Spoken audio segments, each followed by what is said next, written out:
હાલો, આપણા શરીરની અંદર જ્યારે સ્નાયુનો દુખાવો થતો હોય અને એન્ટીબાયોટિક દવા લેવા છતાં જો દુખાવો ન મટતો હોય તો આયુર્વેદિક દવા અપનાવવી પડે છે. અને આયુર્વેદિક દવા એવી છે કે શરીરને કોઈ આડઅસર કરતી નથી.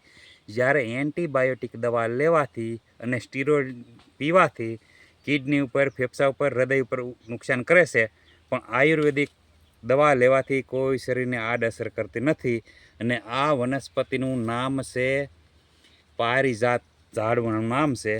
અને એના ફૂલનું સફેદ ફૂલ હોય અને કેસરી ડાંડલી હોય.